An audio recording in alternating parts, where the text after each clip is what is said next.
Have you ever paused to consider how much of your suffering stems from your craving for control? I don't mean just keeping your schedule in order, paying bills on time, sticking to a routine, but the deeper, internal kind. The desperate need for absolute certainties. You yearn to know exactly what tomorrow will bring, to have a perfect grasp of who you are, what you want, and where you're headed. Society pushes you to chase these rock-solid answers, as if life were a neat problem in algebra. But here's a truth few dare admit. Your fixation on certainty is what really steals your peace. Maybe you're running on empty, worn out by trying to predict every twist and turn, by building flawless plans that shatter at the first gust of chance. Perhaps you spend your days trapped in an anxiety loop, where every unknown feels like an intruder you must defeat. What if the true poison isn't uncertainty itself, but your refusal to embrace it? Michel de Montaigne, the 16th century French essayist, grasped this long before our age of algorithms and daily forecasts. At a time when everyone around him was clinging to rigid doctrines and unchallengeable dogmas, he did something revolutionary. He turned his gaze inward. Montaigne examined his own mind, his quirks, his fears, his contradictions, and wrote about them with unflinching honesty. He didn't pretend to have the answers. Instead, he showed how to live more fully alongside the questions. That's the lesson you need right now. Let go of the demand for certainty. Embrace the questions. Accept that not knowing is part of living. When you lift that suffocating weight of "I must know," you free yourself to experience life's true richness, its surprises, its mysteries, and its unexpected joys. But what if you could forge an entirely new relationship with what lies beyond your control? In this video, I invite you to walk a different path, one that's lighter, braver, and forged in uncertainty. Through Montaigne's insight, you'll see that the moment you stop fighting the unknown, everything shifts. Anxiety loosens its grip, your burdens shrink, and for the first time in ages, life feels uncomplicated. Yet beware, this simplicity isn't delivered by external change or magic. It's born of an inner revolution. It begins the instant you dare to release the illusion of total command and walk not toward tidy answers, but toward a fresh way of being. Are you ready? Because this journey departs from anything you've been taught. It starts with the powerful admission, "I don't know," and that's perfectly fine. Montaigne wasn't a distant preacher mounting a pulpit or drafting elaborate dogmas. He sat in his library, surrounded by silent volumes, and trained his gaze inward, the most unstable, most mysterious territory, himself. His essays aren't systematic treatises. They are looking glasses held up to his own soul. He didn't write to convert. He wrote to provoke you to doubt, to question, to peer at your own insecurities without flinching. Unlike other philosophers chasing universal laws, Montaigne embraced uncertainty. He asked again and again, "What do I know?" not as a rhetorical jab, but as a starting point. For him, acknowledging ignorance wasn't defeat, it was freedom, shedding the mask of infallibility, dropping the weight of having to be perfectly right.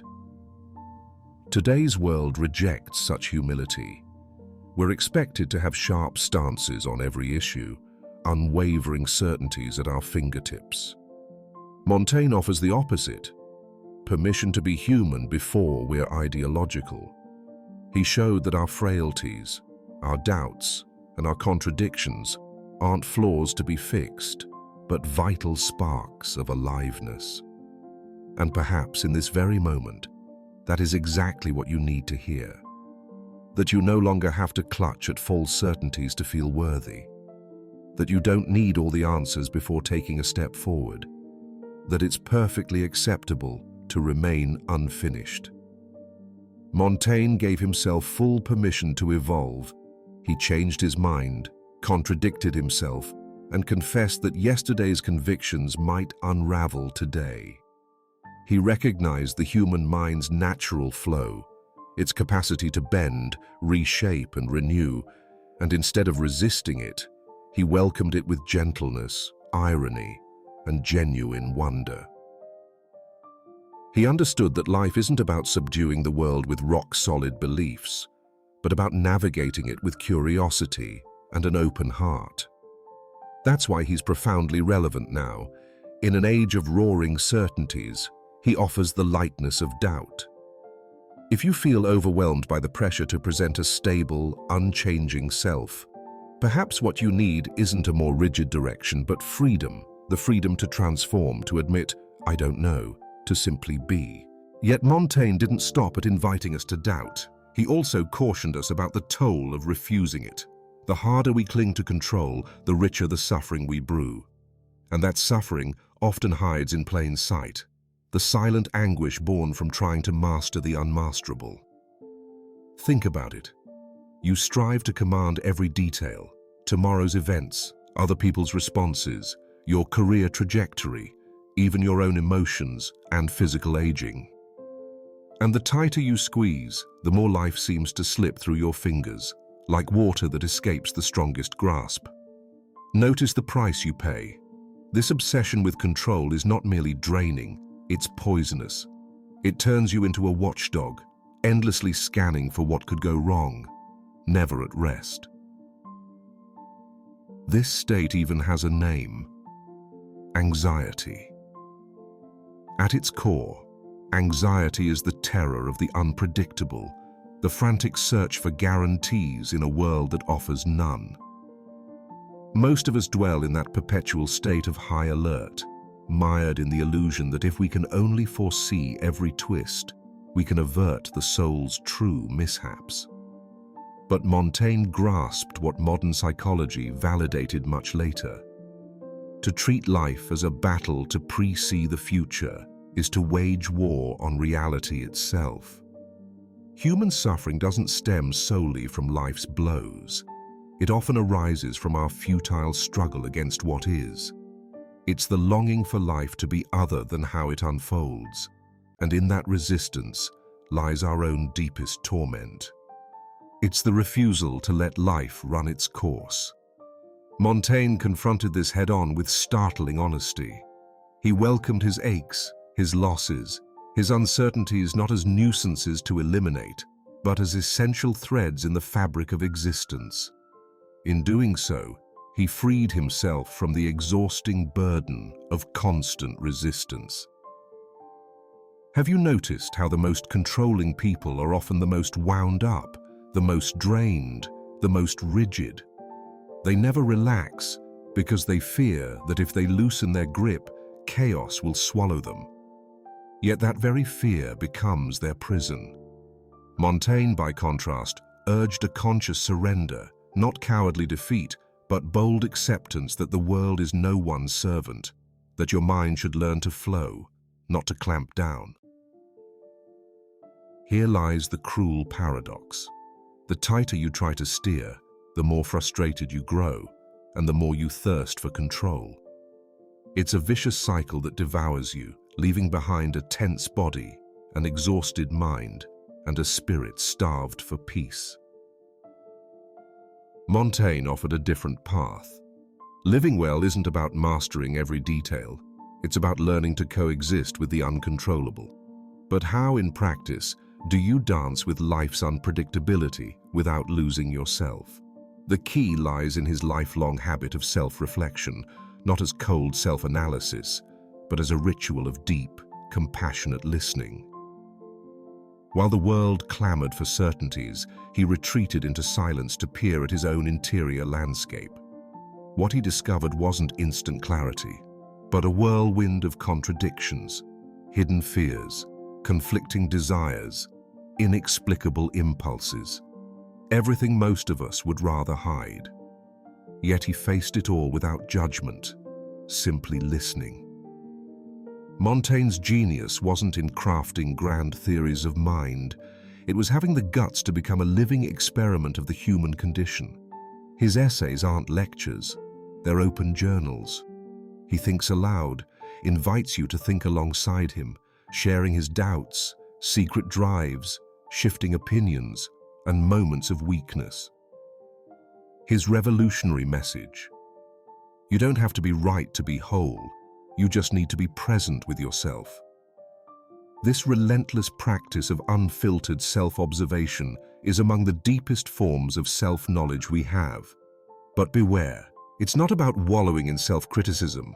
It's about peering inward with honesty and compassion, catching the moments when you deceive yourself or cling to a false image. Montaigne freed himself from these chains with a simple creed: I am human, and nothing human is alien to me. In other words, every impulse within you, no matter how messy, is a valid part of your story. And here's the gift: that acceptance dissolves shame, leaving room for genuine peace. When you start truly observing yourself, with honesty instead of judgment, you see that much of your pain comes from chasing an impossible ideal, the perfect emotional state, moral purity, or unshakable intellect. As Montaigne reminded us, we aren't marble statues. We're living, breathing, ever-changing beings, beautifully flawed. Real ease arrives the moment you stop waging war on your own nature. Here's a powerful insight. Acceptance isn't surrender. It's the first spark of genuine transformation. Only by seeing yourself without filters can you begin to change for real. Only by embracing your shadow can you walk into the light. Yet there's another truth you must face. Everything changes. Nothing in you, in others, or in the world stands still.